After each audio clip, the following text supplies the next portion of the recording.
السلام عليكم خۆشەویستان.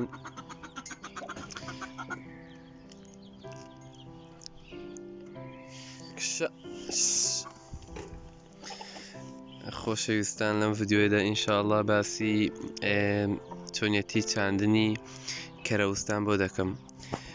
خۆتان دەزانن کەرەوز یەکێکە لەو ڕووەکانەی کەوا سوودێکی زۆری هەیە بۆ لەشی مرۆڤ، بە تایبەتی بۆ زیادکردنی خوێن ئەو کەسانی تووشی کەسانی نەخۆشی تەلەسیمیان هەیە بەردەوام کەرەوز بخۆن، زۆر سوودی هەیە بۆیان.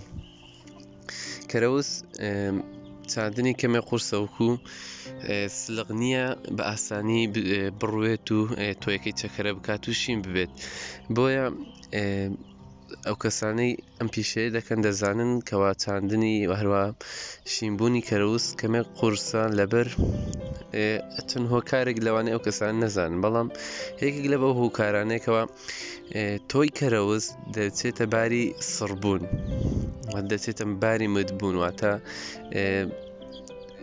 چاندنی چەکەرەکردنی ئەکتیڤبوونی هۆرمۆنەکانی کەمێک قورسە.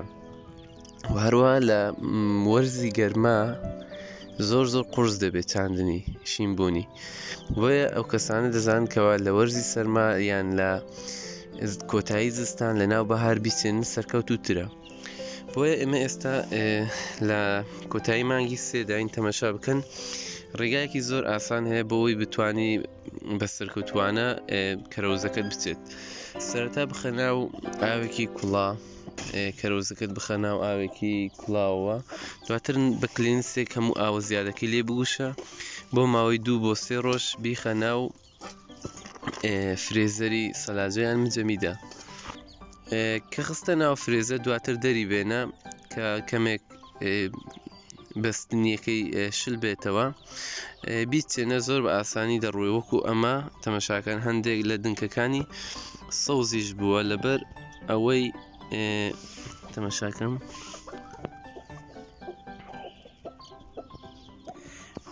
هۆرمۆنەکانی چالاک بووە، وای لێ دەکات بە ئاسانی چەکەرە بکات و لە خوارەوە ڕەگ بدا، لەسەرەوەش گەڵات دەربکات و گەشەی خێرا بێت. هیوادارم سوودی هەبێت و تاقی بکەنەوە. خواتان لەگەڵ.